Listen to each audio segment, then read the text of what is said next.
মুহূর্তে সবথেকে বড় খবর সংবাদ পরিবর্তন আপনাদের সামনে প্রথম তুলে ধরছে মাথা উঁচু করে যারা খবর প্রকাশ করে। যখন সারা বিশ্ব যখন তোলপাড় হয়েছে, যেভাবে কাশ্মীরে অর্থাৎ 28 জন ভারতীয় পর্যটকদের জঙ্গি হামলায় মৃত্যু হয়েছে, তার কিছু কমতি রাখছেন না। অর্থাৎ উত্তর কলকাতা জয়েন্ট বাহিনীর সভাপতি কৃষ্ণ প্রতাপ সিং যেভাবে নির্দেশ দিয়ে গেছেন, যেভাবে নির্দেশ দিচ্ছেন, 45 নম্বর ওয়ার্ডের জয়েন্ট বাহিনীর সমস্ত সৈনিকেরা সেই নির্দেশ পালন করছেন প্রত্যেকটা ওয়ার্ডে ওয়ার্ডে। অর্থাৎ যেভাবে ওনারা সমস্ত ভারতীয়দের শ্রদ্ধা জানাচ্ছেন, তা নজর কাড়া ঘটনা। তারাও রেডি হয়ে আছেন, সমস্ত দুঃখ প্রকাশ করছেন।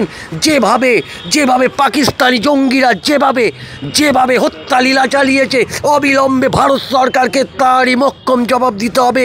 সরাসরি ওনারা জানিয়ে দিলেন। যেভাবে সংবাদ পরিবর্তন প্রথম থেকে আপনাদের সেই খবর তুলে ধরছে। অর্থাৎ দেখতেই পাচ্ছেন শক্তি প্রতাপ সিং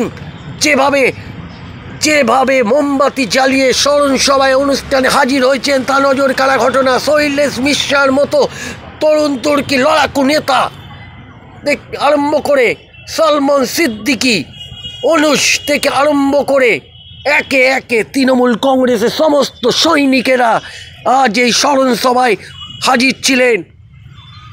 সব ধর্মের মানুষ সেখানে উপস্থিত ছিলেন, হিন্দু, মুসলিম, শিখ, ইসাই থেকে তারাও ধিক্কার জানিয়েছে। দেখতেই পাচ্ছেন সেই চিত্র, সমস্ত মুসলিম ভাইয়েরা সেখানে উপস্থিত ছিলেন। পাকিস্তান অর্থাৎ মুর্দাবাদ এই দাবিও তারা জানিয়েছেন। যেভাবে এইরকম ন্যাক্কারজনক ঘটনা ঘটেছেন আমরা সরাসরি আপনাদেরকে দেখাতে থাকবো, তাই নজর রাখবে সংবাদ পরিবর্তনে প্রতিনিয়ত। যেভাবে শৈলেশ মিশ্রার মতো লড়াকু নেতা সলমন সিদ্দিকি থেকে আরম্ভ করে তৃণমূল কংগ্রেসের সমস্ত সৈনিকেরা উপস্থিত থেকে শহীদদেরকে শ্রদ্ধা জ্ঞাপন করলেন, তা নজর কাড়া ঘটনা। আসুন শুনে নেওয়া যাক শক্তি প্রতাপ সিং কি জানাচ্ছেন।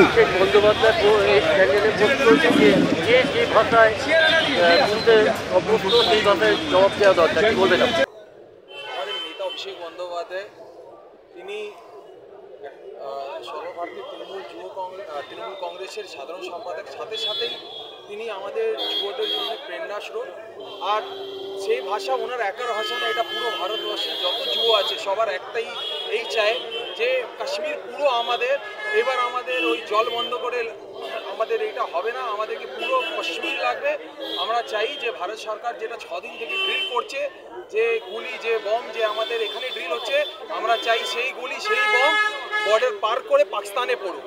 আমরা ভারতবর্ষে যারা যুবরা আছে আমরা দেখেছি, আমরা ভারত সরকার সাথে আমাদের ইন্ডিয়ান আর্মির সাথে আছি। যেরকম আমাদের নেতা আমাদের নেত্রী দুজনই বলেছেন যে যেই কন্ডিশন যে অ্যাকশন আমাদের ভারত সরকার আমাদের ইন্ডিয়ান আর্মি নেবে আমরা সাথে আছি, কিন্তু আমরা আর কথা শুনতে চাই না, আমরা অ্যাকশন চাই।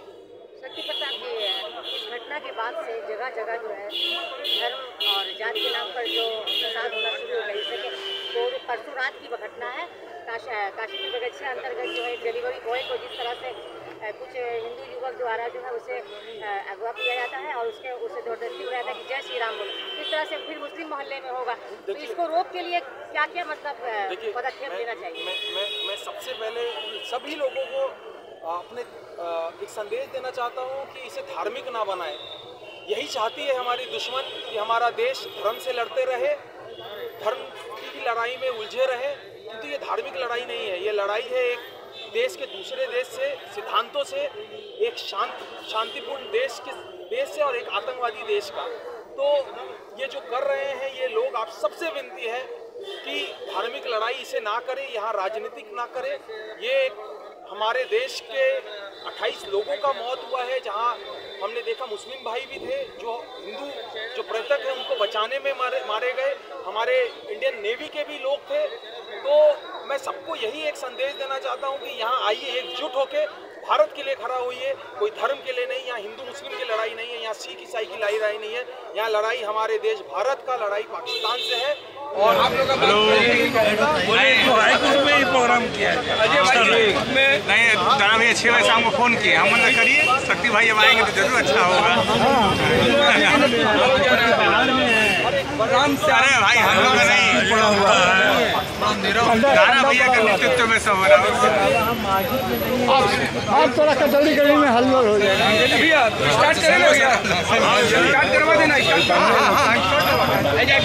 আপনারা ভারত সরকারের কাছে কি দাবি করবেন? আমাদের দেখুন আমাদের আদেশানুসার চলি আমাদের নেতা কৃষ্ণ প্রতাপ সিং উনি আদেশ দিয়েছেন এইখানে বারবার এই নিয়ে প্রথম জুলুস বের করেছেন উনি প্রস্তাদিকে এর বিরুদ্ধে পাকিস্তানের বিরুদ্ধে আতঙ্কবাদী বিরুদ্ধে আর সরকারকে আমরা এই বলতে চাইছি কি তুমি একটা ভালো কদম উঠাও কি তাহলে ভারতবর্ষের মধ্যে এইটা আতঙ্কবাদী পাকিস্তান দিকে কোনোদিন আসে না সবটা দিকে আসে না এরকম কদম উঠান আপনার পুরো পার্টি সবই পার্টি আপনার সঙ্গে আছে এই আতঙ্কবাদী মামলা আপনার সবই সাথে আছে। এই ৪৫ নম্বর ওয়ার্ড জয়েন্ট বাহিনীর সৈনিকেরা কতটা সক্রিয়ভাবে কাজ করছে আর কতটা সক্রিয় আছে? ৪৫ নম্বর ওয়ার্ডে সৈনিকটা আপনার ৪৫ ওয়ার্ডে হর জগহ সৈনিক আছে আপনার হাইকোর্ট হোক या राजभवन হোক या आर्मेनियम घाट হোক फूल घाट হোক या আপনার বনফি লাইন हो NS हो चीना बाजार हो गोलकोटी हो पोलो स्ट्रीट हो আপনার ইয়া হর জগহ ৪৫ ওয়ার্ডে হর জগহ 10টা সৈনিক আপনি পাওয়া যাবে। দুর্ভাগ্যজনক ঘটনা ঘটে গেছে। এখানে দাঁড়িয়ে ৪৫ নম্বর ওয়ার্ডে দাঁড়িয়ে আপনি ভারত সরকারের কাছে কি আবেদন করবেন? আমরা ভারত সরকার থেকে আবেদন এটাই করব যে যেটা ঘটনা হয়েছে কাশ্মীর পহলগামে পাকিস্তানের ঘুষে জবাব দিতে হবে।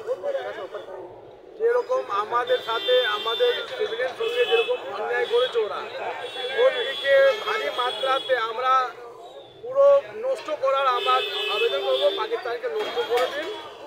পাকিস্তান বলে আবার কোনো দিনে আমাদের জন্য কোনো ঝামেলা থাকে না। এর জন্য আপনারা কেমনভাবে প্রস্তুতি নিচ্ছেন?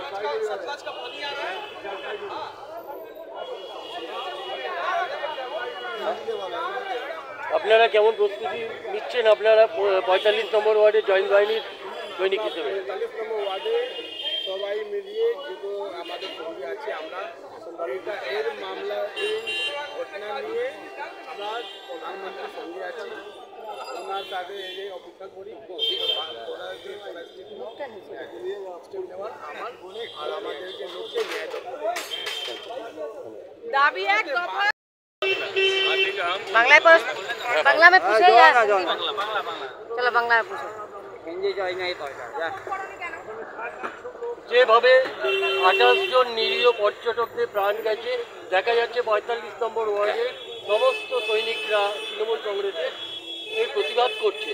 আজকে এখানে দাঁড়িয়ে যেভাবে আপনারা একটা সভা করলেন ভারত সরকারের কাছে আপনারা কি দাবি করছেন? আমরা ভারত সরকারের দাবি করছি যত তাড়াতাড়ি হোক এর বিচার চাই, যত তাড়াতাড়ি হোক এর বিচার চাই এবং যারা অন্যায় করেছে তাদের শাস্তি দিই। যেভাবে অভিষেক বন্দ্যোপাধ্যায় একটা পোস্ট করেছে তার এক্স হ্যান্ডেলে যে ভাষায় বোঝে তাকে তার মুক্ত জবাব দিতে হবে, অর্থাৎ পাকিস্তানকে সেইভাবে জবাব দিতে হবে। আপনি কি বলছেন আজকে?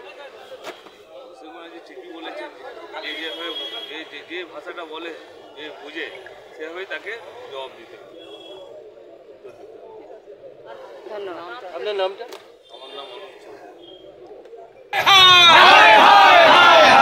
पाकिस्तान का आतंकवादी भेजना नहीं चलेगा, नहीं चलेगा। पाकिस्तान का आतंकवादी अस्थायी आदमी को